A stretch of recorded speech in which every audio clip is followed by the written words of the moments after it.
Boa noite, queridos irmãos, queridas irmãs. Como é bom estarmos mais uma vez sintonizados na doutrinária da nossa casa.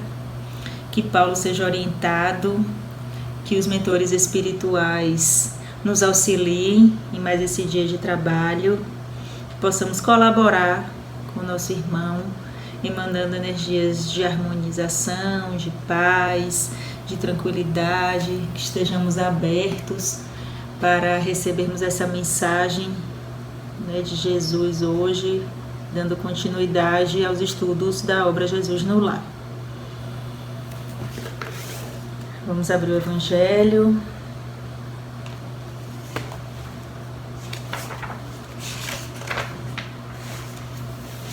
Sede perfeitos, no capítulo 17, caracteres da perfeição.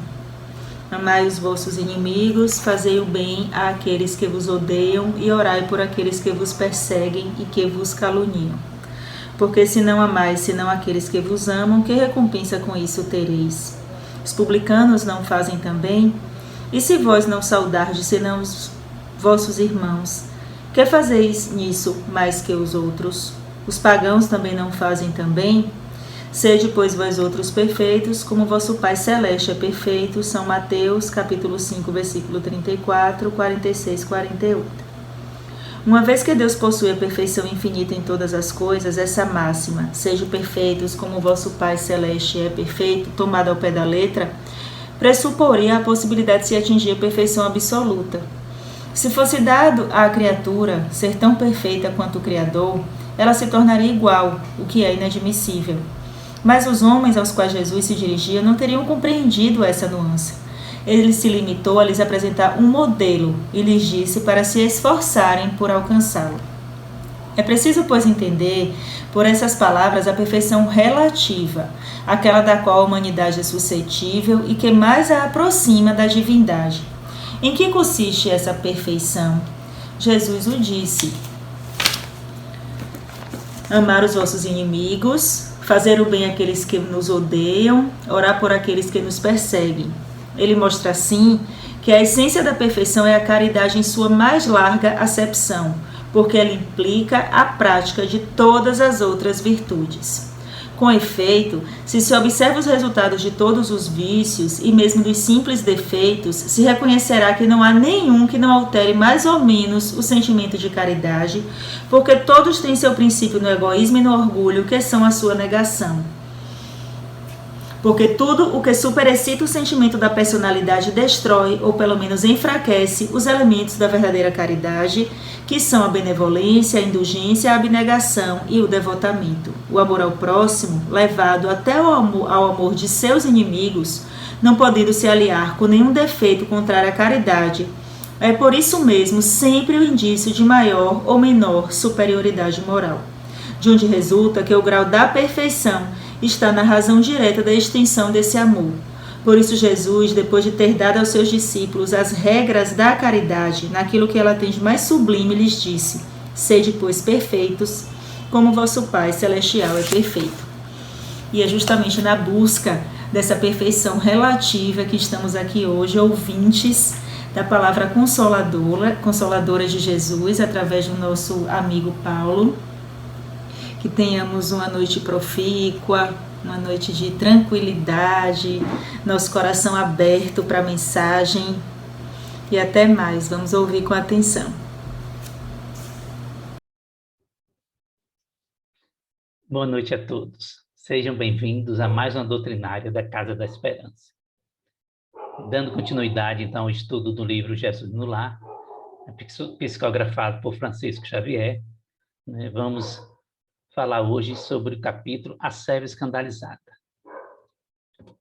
Então, nesse capítulo, nós vemos uma mulher, uma piedosa mulher, que está desejando ser mensageiro do reino divino na terra. Então, ela bate às portas do paraíso, rogando por trabalho.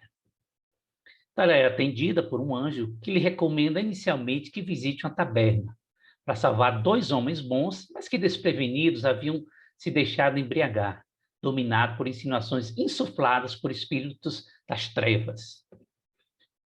Porém, no dia seguinte, ela volta chorosa, explicando ao ministro, né, do Eterno que não fora possível satisfazer a determinação, porque o recanto indicado jazia repleto de jogadores a trocarem palavras obscenas e cruéis.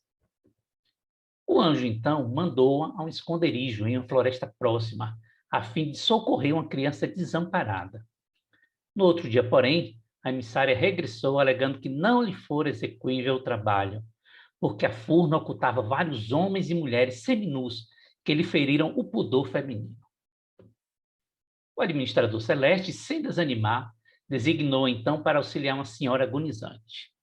Mas, decorridas poucas horas, a colaboradora voltou ruborizada, informando que não pudera nem mesmo penetrar no quarto da enferma, porque na anticâmara o esposo da doente já projetava um assassínio para a noite próxima, ou seja, ela era esposa de um bandido. Bem, o prestimoso ministro do Alto, embora com algum desapontamento, determinou-lhe auxílio a 2 homens dementes, situados em extenso vale de imundos. No dia imediato, a serva escandalizada retornava, célere, esclarecendo que não conseguira alcançar o objetivo, porque os loucos viviam impressionados com cenas de vida impura e lhe causaram muita repugnância. O preposto do Altíssimo, depois de ouvi-la com manifesta estranheza, pediu-lhe então para amparar uma jovem que se achava em perigo. Em breve retornava a cooperadora sensitiva, exclamando que a criatura mencionada podia ser vista numa festa desregrada, em repulsiva condição moral. Então, nós percebemos, né, que várias missões de caridade foram destinadas para essa nossa amiga, né, essa nossa irmã. Então, foram dadas oportunidades para salvar homens bons, para amparar uma criança, né, uma senhora agonizante, homens dementes e mesmo uma jovem que se achava em perigo. Mas claro que para cumprir cada uma dessas missões de caridade havia alguns desafios, homens bêbados, mulheres e homens seminus, né, tinha que se confrontar com o marido que projetava um assassínio, ou com loucos, né, e mesmo em ambientes adversos, como festas desregradas. E assim, a nossa candidata ao trabalho celeste atravessou a semana inutilmente, cultivando a ineficiência sob variados pretextos. Então, essa situação nos faz refletir sobre por que é que não conseguimos fazer a caridade. Então, existem algumas circunstâncias que acabam nos impedindo ou limitando a nossa capacidade ou a nossa, né, execução de alguma ação de caridade. Muitos, como a nossa amiga, têm medo, vergonha ou repulsa. Outros acreditam que não têm recurso suficiente para fazer a caridade. Alguns não sabem como fazer a caridade. Outros tantos não têm tempo para fazer essa caridade. Quando vem essa situação de que a mulher tem repulsa, ficou com nojo, ficou com vergonha, só me veio na cabeça a passagem de Mateus 9, né, em que aconteceu, né, que estando ele sentado à mesa, Jesus, né, chegaram muitos publicanos e pecadores e sentaram-se juntamente com ele e seus discípulos. E os fariseus, vendo isto, disseram aos seus discípulos: por que come o vosso mestre com os publicanos e pecadores? Jesus, porém, ouvindo, disse-lhes: não necessitam de médico os sãos, mas sim os doentes. Com isso, Jesus quer nos alertar que as nossas ações de caridade, de benevolência, elas quase sempre estão voltadas para as pessoas que estão em situação de vulnerabilidade, né? Continua Jesus: ide, porém, e aprendeu o que significa misericórdia quero, e não sacrifício. Porque eu não vim a chamar os justos, mas os pecadores ao arrependimento. Então, muitos desses que precisam de ajuda estão nos presídios, estão nas favelas, estão nas ruas, estão nos locais que causaram tanta repugnância para a nossa amiga serva, né? E esses, de fato, é que precisam muito de ajuda, que precisam mais da nossa ação de caridade. Na verdade, como diz Jesus, nós viemos aqui justamente para tentar fazer com que essas pessoas tenham uma ajuda não só material, mas como uma ajuda moral e possam, aos poucos, sair dessa vida desregrada, essa vida, né, difícil e de provações em que estão passando. Lá em Lucas, diz Jesus: pelo contrário, quando deres um festim, convide os pobres, os aleijados, os coxos e os cegos. Então, são essas pessoas em condições de dificuldade que devem ser, né, assim, o foco principal das nossas ações de benevolência, de ajuda, principalmente quando se trata de uma ajuda material. Alguns, né, sempre dizem que não podem fazer ações de caridade, principalmente ações em termos de doação material, porque não tem recursos. Também tem uma passagem do Evangelho que nos diz: estando Jesus sentado defronte do gasofilácio, que é aquela urna onde se coloca, né, o dízimo nos templos, a observar de que modo o povo lançava ali o dinheiro, viu que muitas pessoas ricas o deitavam em abundância. Nisso veio também uma pobre viúva que apenas deitou 2 pequenas moedas, no valor de 10 centavos cada um. Chamando então os seus discípulos, disse-lhes: em verdade vos digo que esta pobre viúva deu muito mais do que todos, pois que todos os outros deram do que lhes abunda, ao passo que ela deu o que lhe faz falta. Deu mesmo tudo que tinha para o seu sustento. Então, a gente percebe aqui que não é a quantidade de doação que é o mais relevante, mas é o quanto essa doação, né, é dada com coração, é dada com sacrifício. Lá no Livro dos Espíritos, na questão 646, né, foi questionado, Kardec questiona os espíritos: estará subordinado a determinadas condições o mérito do bem que se pratique? Por outra, será de diferentes graus o mérito que resulta da prática do bem? E aí nos responde os nossos benfeitores espirituais: o mérito do bem está na dificuldade em praticá-lo. Nenhum merecimento há em fazê-lo sem esforço e quando nada custe. É melhor conta tem Deus o pobre que divide com o outro o seu único pedaço de pão, do que o rico que dá apenas o que lhe sobra. Disse o Jesus a propósito do óbolo da viúva, que foi a passagem que nós citamos anteriormente. Então, o mais importante não é a quantidade em si, mas é o quanto essa pequena doação faz parte e é importante para quem está doando também.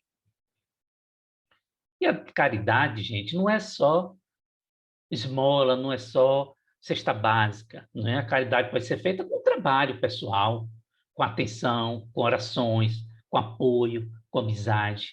Porque quando a gente fala sempre de caridade, ainda que a gente tenha, no primeiro momento, o pensamento sempre para aquelas pessoas que estão em vulnerabilidade material, para as pessoas que então estão em condição moral mais adversa, a caridade também se faz no dia a dia com as pessoas que estão ao nosso lado, né? A caridade se faz com tolerância, com aceitação, com as defesas dos mais pobres, dos mais vulneráveis. A caridade se faz, né, com a ajuda que a gente pode dar a todas as pessoas que estão ao nosso redor. No Evangelho segundo o Espiritismo tem uma definição muito interessante. Diz assim: a caridade moral consiste em se suportarem umas às outras as criaturas. E é o que menos fazeis nesse mundo inferior, onde vos achais por agora encarnados. Olha que conceito interessante. Então, a caridade moral consiste em se suportarem umas às outras as criaturas, ou seja, em tolerar a convivência um com o outro, em aceitar as dificuldades e as dificuldades do outro. Isso já é uma caridade moral.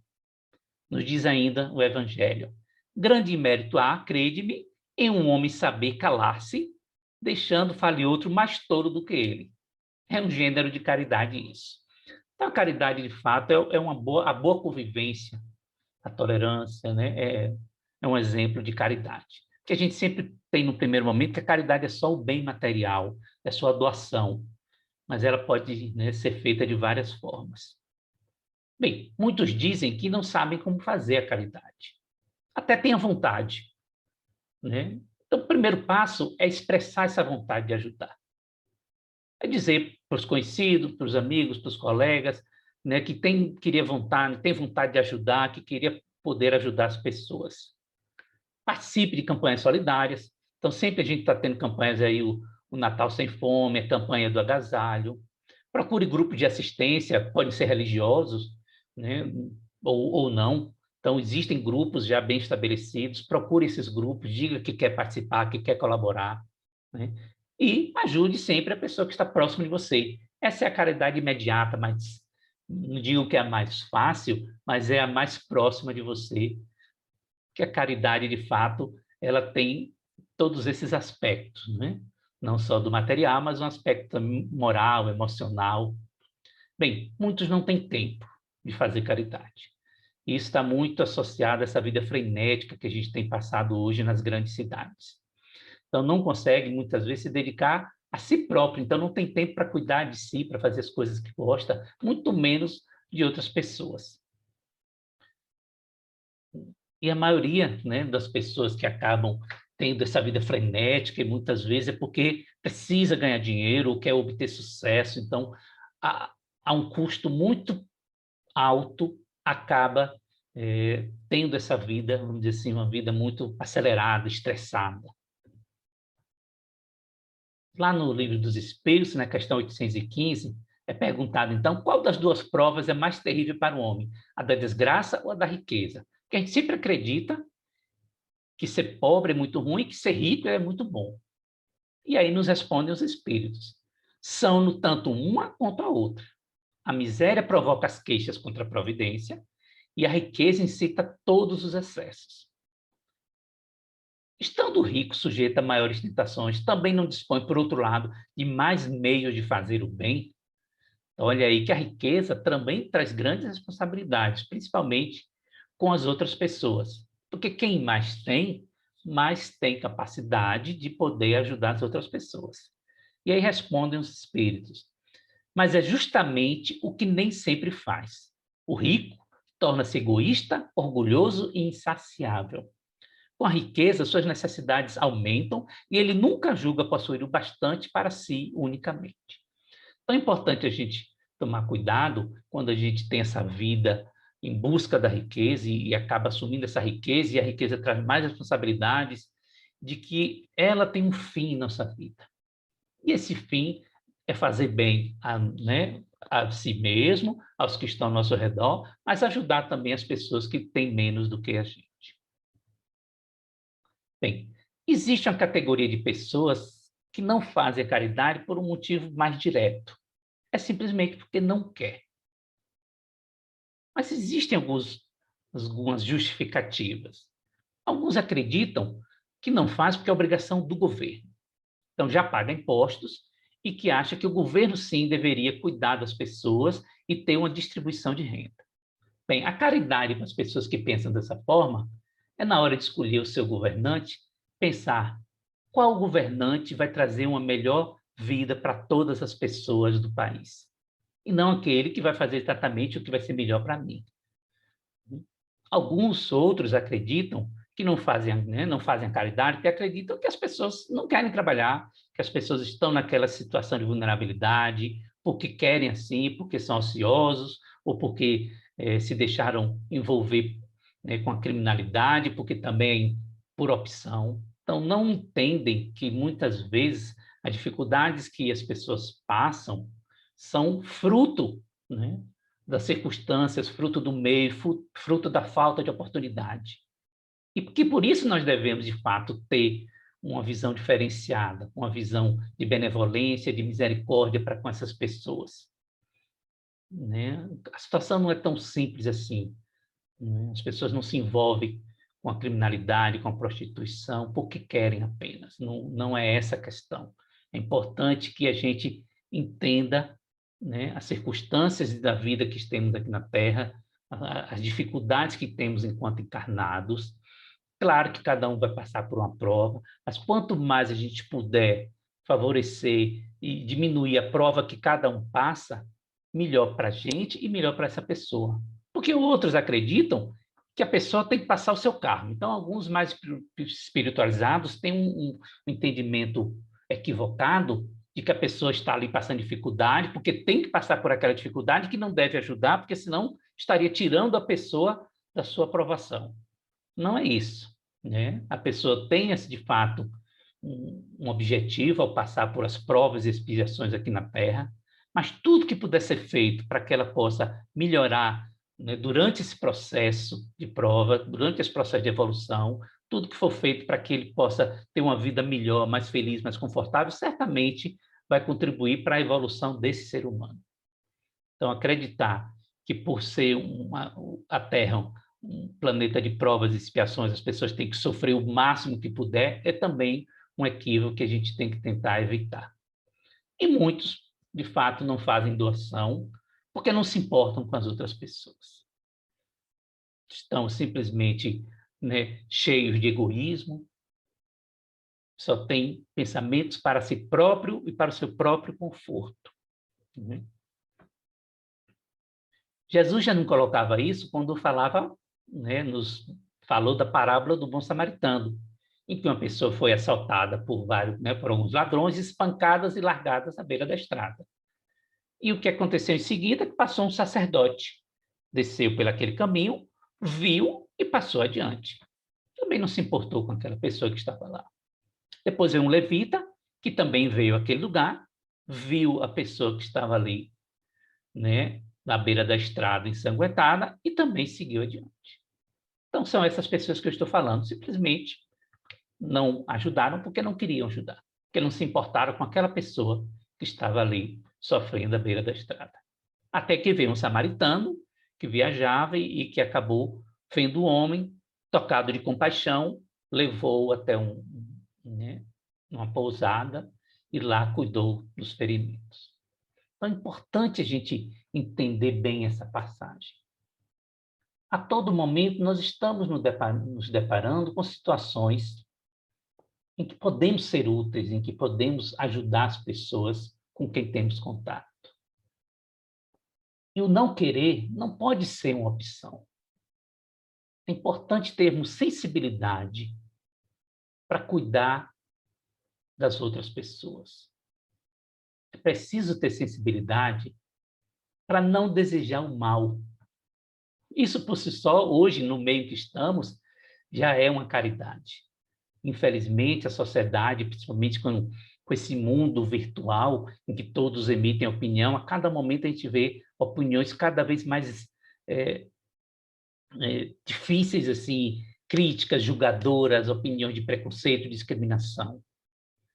Não emitir essa opinião já é uma caridade, porque você está deixando de ofender e de agredir um outro semelhante.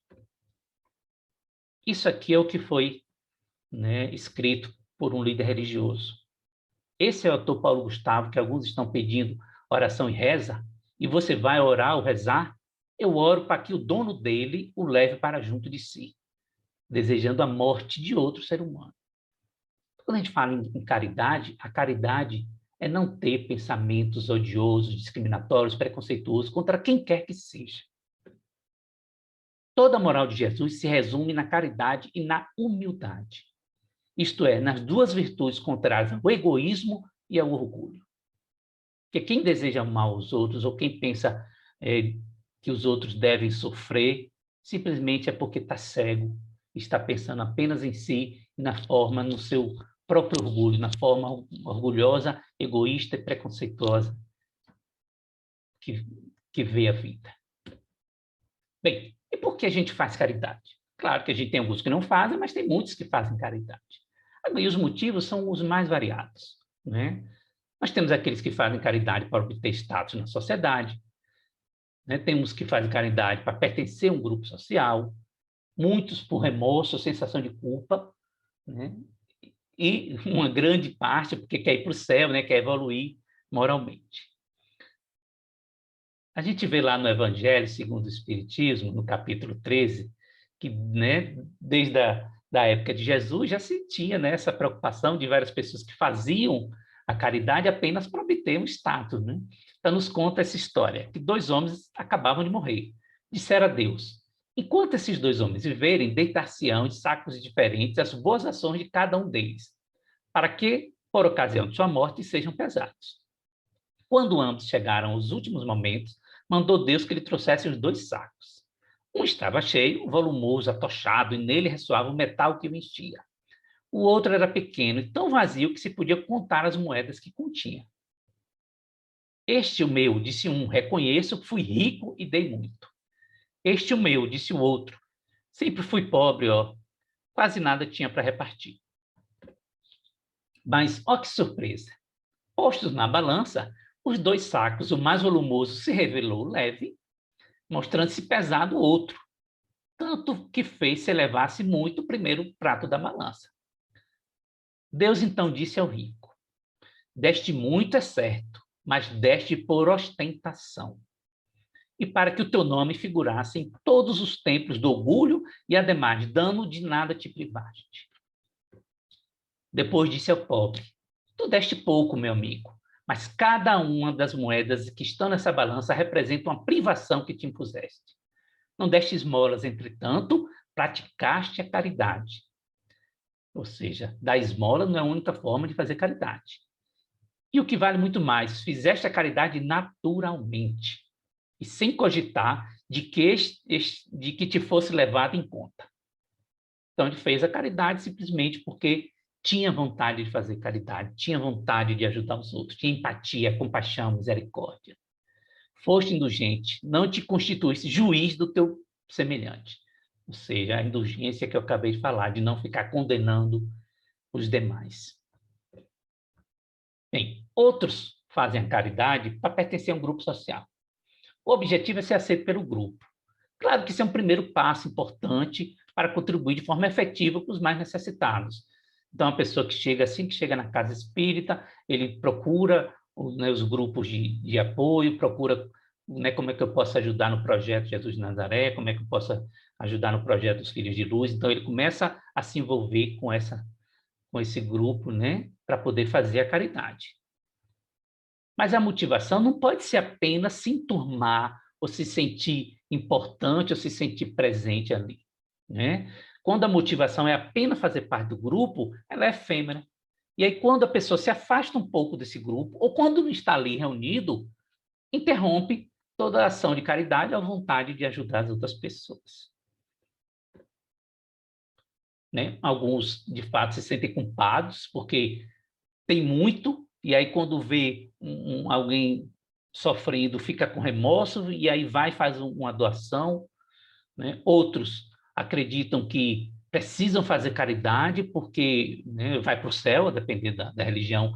Eu vou fazer muita caridade que é para poder eu ganhar pontos no céu, ou eu vou fazer muita caridade porque com isso eu vou evoluir aqui moralmente de acordo com aqueles preceitos.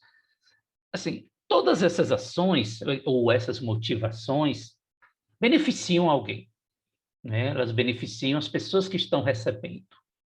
A questão é que todas elas estão motivadas principalmente pelo interesse pessoal e egoísta de quem está fazendo a ação. E quando é essa motivação, nem sempre essa ação de caridade se perpetua. Ela acaba sendo momentânea ou não sendo, de fato, efetiva. E como também é muito baseada no egoísmo, a gente perde o principal motivador pelo qual a gente deveria fazer a caridade, que é a compaixão, é o amor ao próximo. A caridade ela tem que ser um caminho em que você se sinta bem por fazer e a pessoa que está recebendo não se sinta ofendida, por estar recebendo. Ela tem que ser uma ação de empatia, de amor. Jesus diz isso quando nos convida a dar sem esperar retribuição. Então, quando deres um jantar ou uma ceia, não convidei nem os vossos amigos, nem os vossos irmãos, nem os vossos parentes, nem os vossos vizinhos que forem ricos, para que em seguida não vos convidem a seu turno e assim retribuam do que vós receberam. Então, a gente não pode fazer a caridade esperando ter alguma coisa em troca, seja a ostentação, seja o reconhecimento daqueles amigos, seja um próprio espaço lá no céu. Eu não posso fazer a caridade querendo ganhar alguma coisa em troca. Quando derem um festim, convidai para eles os pobres, os estropiados, os coxos e os cegos, e serei ditosos por não terem meios de vô-lo retribuir, pois isso será retribuído na ressurreição dos justos. Então, a caridade não é moeda de troca. ela deve ser feita sem esse espírito, sem essa sensação de que eu vou estar lucrando. No Livro dos Espíritos, na questão 888, é questionado o que se deve pensar da esmola. Nos respondem os nossos amigos espirituais. O que merece reprovação não é a esmola, mas a maneira por que habitualmente é dada. O homem de bem que compreende a caridade de acordo com Jesus vai ao encontro do desgraçado, sem esperar que ele lhe estenda a mão. A verdadeira caridade é sempre bondosa e benévola. Está tanto no ato como na maneira por que é praticado. Disse Jesus: ignore a vossa mão esquerda o que a direita der. Ou seja, a caridade não é para ser instrumento de vaidade, de recompensa. Por essa forma, ele vos ensinou a não tisnardes a caridade com orgulho ou com egoísmo. Então, a caridade, ela tem que ser algo baseado no amor, na compaixão, na misericórdia. Ela é fruto da empatia que nós temos com as pessoas que estão mais necessitadas do que nós. Então, a serva escandalizada, ela tinha vontade de ajudar. E aqui é importante ressaltar que as motivações, sejam quais forem essas motivações iniciais, ela já é um importante passo. A partir do momento que você se coloca para ajudar, mesmo que as motivações, num primeiro momento, ainda sejam motivações egoísticas, mas é um primeiro passo que, aos poucos, pode lhe conduzir, deve lhe conduzir para uma caridade baseada no amor e na empatia. Porque quando a motivação não é verdadeira, né, fruto dessa empatia, mesmo as pequenas dificuldades são suficientes para não cumprir a missão de caridade a que se propôs. É por isso que a caridade motivada por ações egoístas acaba sendo frágil, né? É preciso praticar a caridade como um ato natural de amor ao próximo para aqueles que entendemos serem verdadeiramente nossos irmãos, que não queremos ver sofrer. Nós não queremos ver as pessoas que estão ao nosso lado, que amamos muito. Quem gosta de ver uma mãe sofrer? Quem gosta de ver um filho sofrer? Ninguém gosta, porque são pessoas que estão muito próximas da gente, têm uma ligação muito fraternal. E vai chegar um dia que nós vamos também sentir essa mesma preocupação fraternal com todos que estão ao nosso redor. E a caridade, aos poucos, vai nos propiciando isso, e por isso ela deve ser praticada. Com amor, né? Com paixão, com compaixão, né? E com grande empatia por todas as pessoas. Para concluir, eu quero só deixar uma mensagem, né, do Paulo Gustavo, que faleceu, né, semana passada, e que nos diz assim: enquanto essa vacina tão esperada não chega para todo mundo, é bom lembrar que contra o preconceito, intolerância, a mentira, a tristeza, já existe vacina. É o afeto, é o amor. Então diga o quanto você ama quem você ama. Não fica só na declaração, não, gente. Ame na prática, na ação. Isso é caridade. Amar é ação, amar é arte. Uma boa noite a todos vocês.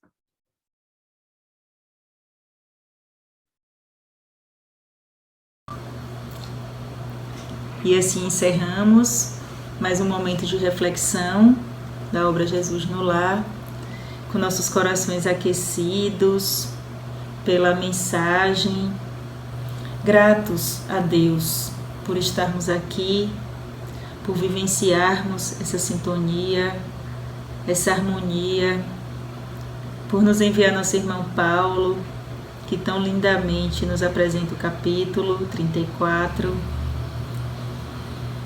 Gratidão, Pai, pelas lições, que possamos perceber os propósitos de Deus em cada detalhe da nossa jornada. Tenhamos a convicção de que não estamos sós, de que existe uma mão amorosa guiando cada passo do nosso caminho.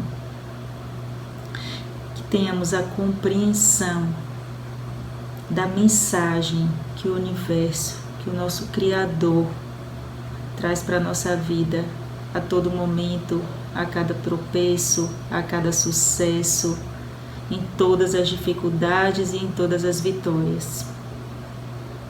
Que tenhamos uma noite de muita paz, que reconheçamos a necessidade de auxílio, de socorro aos nossos irmãos e também tenhamos a humildade de reconhecer quando somos nós que precisamos desse auxílio, desse socorro.